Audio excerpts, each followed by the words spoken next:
વિદ્યાર્થી મિત્રો, આજે આપણે પ્રકરણ નંબર 1 રાસાયણિક પ્રક્રિયાઓ અને સમીકરણોનો અભ્યાસ આપણે કરીશું. રાસાયણિક વિજ્ઞાનમાં રાસાયણિક પ્રક્રિયાઓ અને સમીકરણોનું મહત્ત્વ ખૂબ હોય છે. આપણે રોજિંદા જીવનમાં કેટલીક ઘટનાઓ, પરિસ્થિતિઓ આપણે જોતા હોઈએ છીએ અને આ ક્રિયાઓ સતત બનતી રહેતી હોય છે. દાખલા તરીકે એમાંના કેટલાક ઉદાહરણ અહીં આપ્યા પ્રમાણે, ઉનાળામાં ઓરડાના તાપમાને દૂધને ખુલ્લું રાખવામાં આવે, લોખંડના તવા તપેલા કે ખીલાને ભેજવાળા વાતાવરણમાં ખુલ્લું રાખવામાં આવે, દ્રાક્ષનું આથવણ થવું, ખોરાકનું રાંધવું, આપણા શરીરમાં ખોરાકનું પાચન થવું, આપણે શ્વાસ લઈએ, આવી તો બીજી કેટલીય ક્રિયાઓ જે છે જે આપણને જોવા મળે છે. આ ક્રિયાઓ પ્રકૃતિ સ્વભાવ અને કંઈક ને કંઈક પરિવર્તન આપે છે. દ્રવ્યના ભૌતિક અને રાસાયણિક ફેરફારો આપણે પ્રકરણ નંબર 1 9મા ધોરણમાં ભણી ચૂક્યા છીએ. જ્યારે રાસાયણિક ફેરફાર થાય છે ત્યારે આપણે કહી શકીએ કે કોઈ રાસાયણિક પ્રક્રિયા થઈ છે. એટલે કે રાસાયણિક પ્રક્રિયા ક્યારે થઈ એમ કહેવાય, ઉપરના આપણે પરિવર્તનો જે જોઈએ એના ઉપરથી આપણે એમ કહીએ કે રાસાયણિક પ્રક્રિયાઓ થઈ છે.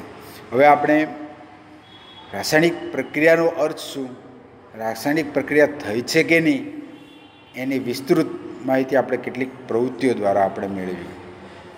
અહીંયા પ્રવૃત્તિ નંબર 1, એક લગભગ 3 થી 4 સેન્ટીમીટર લાંબી મેગ્નેશિયમની પટ્ટીને કાચ પેપર વડે ઘસી અને ચોખ્ખી કરો, શુદ્ધ કરો. તેને ચીપિયા વડે પકડી અને સળગતા બર્નર આગળ આકૃતિમાં દર્શાવ્યા પ્રમાણે એની નજીક લઈ જાઓ, એની આગળ ધરો, થોડી વાર રહેવા દો.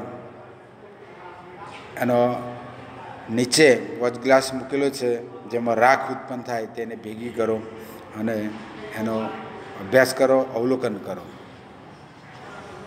અવલોકન કરતો માલુમ પડશે કે મેગ્નેશિયમની પટ્ટી પ્રજ્વલિત એટલે કે જગારા મારતી સફેદ જૂથથી સળગે છે અને સફેદ પાવડરમાં પરિવર્તિત થાય. આ પાવડર આપણને વોચ ગ્લાસમાં મળે છે. આ પાવડર એ મેગ્નેશિયમ ઓક્સાઇડ છે. આના ઉપરથી આપણે એમ કહીએ કે મેગ્નેશિયમની પટ્ટીને સળગાવવામાં આવે છે ત્યારે હવાના ઓક્સિજન વચ્ચે પ્રક્રિયા થવાથી મેગ્નેશિયમ ઓક્સાઇડ ઉદ્ભવે છે. બીજી એક પ્રવૃત્તિ આપણે જોઈએ તો એક કસનળી લો, કસનળીમાં લેડ નાઇટ્રેટનું દ્રાવણ ભરો, તેમાં થોડું પોટેશિયમ આયોડાઇડનું દ્રાવણ ઉમેરો. તો તેનો અભ્યાસ કરતો, તેનું અવલોકન કરતો માલુમ પડશે કે કસનળીમાં લેડ આયોડાઇડનું દ્રાવણ નીચે મળે છે અને પોટેશિયમ નાઇટ્રેટ એ ઉપર મળે છે. ત્રીજી એક પ્રવૃત્તિની વાત કરીએ તો જે આપણે સામાન્ય રીતે હાઇડ્રોજન વાયુ બનાવવાની રીતમાં પણ ઉપયોગી હોય છે. એક ફ્લાસ્ક લેવામાં આવે છે. આ ફ્લાસ્કની અંદર ઝીંકના ઝીણા દાણાઓ ભરવામાં આવે છે.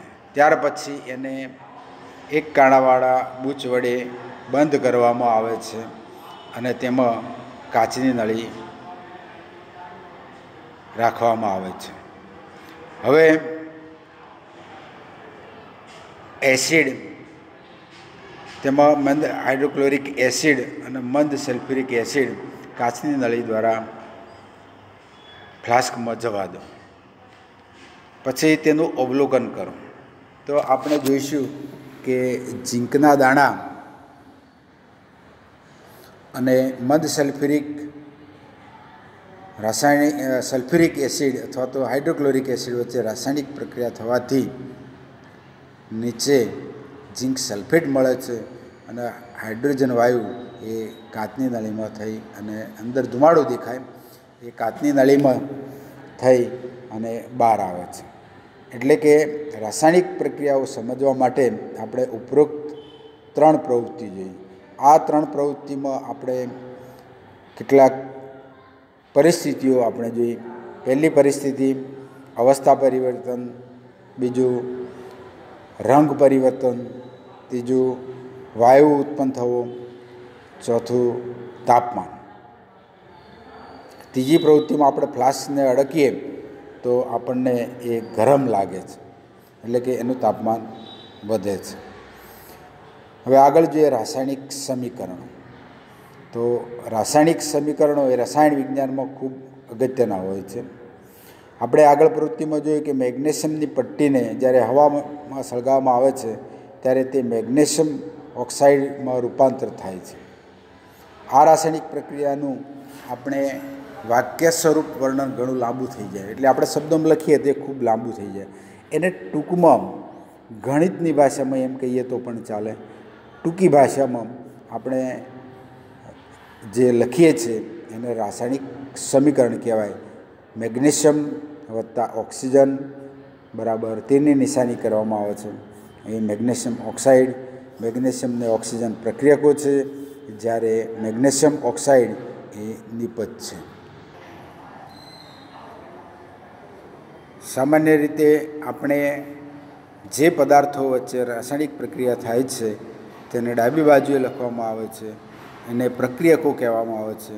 અને જે પદાર્થ આપણને મળે છે જેને તીરની નિશાની પછી આપણે જમણી બાજુએ લખીએ છીએ એને આ રીતે દર્શાવવાની એક રીત એટલે રાસાયણિક સમીકરણ કહેવામાં આવે છે. હવે સમીકરણમાં આપણે શબ્દોની ભાષા કરતાં સંકેતની ભાષામાં લખીએ તો ઉપરની જે રાસાયણિક પ્રક્રિયા જે આપણે દર્શાવેલી છે, એટલે કે મેગ્નેશિયમની ઓક્સિજન સાથે રાસાયણિક પ્રક્રિયા થઈ અને મેગ્નેશિયમ ઓક્સાઇડ બને, એને જે આપણે ગુજરાતી શબ્દોમાં લખ્યું છે એને સંકેતની સંજ્ઞાની ભાષામાં લખવું હોય તો Mg+O2 તીરની નિશાની MgO. આ રીતે રાસાયણિક સમીકરણો દર્શાવવામાં આવતા. હવે સમતોલિત રાસાયણિક સમીકરણો કોને કહેવાય તે તો ઉપરના ઉદાહરણમાં આપણે જોયું કે પ્રક્રિયકો મેગ્નેશિયમ અને ઓક્સિજન વચ્ચે રાસાયણિક પ્રક્રિયા થઈ અને મેગ્નેશિયમ ઓક્સાઇડ બનાવે તો જ્યારે આપણે એને રાસાયણિક સમીકરણ સ્વરૂપે લખીએ ત્યારે Mg+O2 તીરની નિશાની MgO. હવે ડાબી અને જમણી બંને બાજુએ આપણે સમજીએ તો ડાબી બાજુએ પ્રક્રિયકમાં Mg1 છે, જમણી બાજુ પણ Mg1 છે.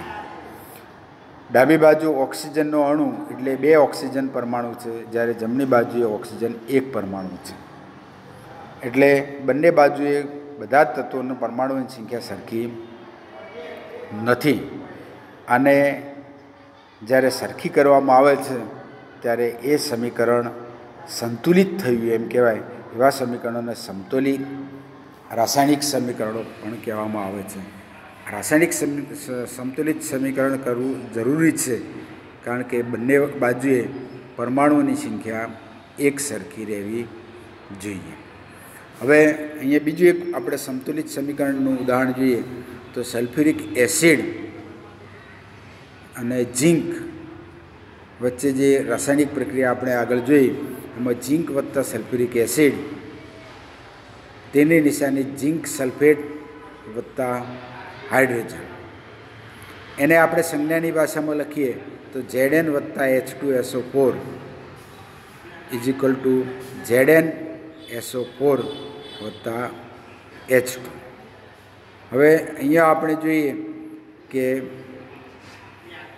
ઝીંક પરમાણુ ડાબી બાજુ અને જમણી બાજુએ સરખા છે. એ જ રીતે હાઇડ્રોજન, સલ્ફર અને ઓક્સિજન પણ બંને બાજુએ સરખા છે. માટે આ સમીકરણ એ સંતુલિત સમીકરણ છે એમ કહેવાય. જો સંતુલિત ના હોય તો આપણે એને સંતુલિત કરવું પડે. દાખલા તરીકે નીચેનું એક સમીકરણ Fe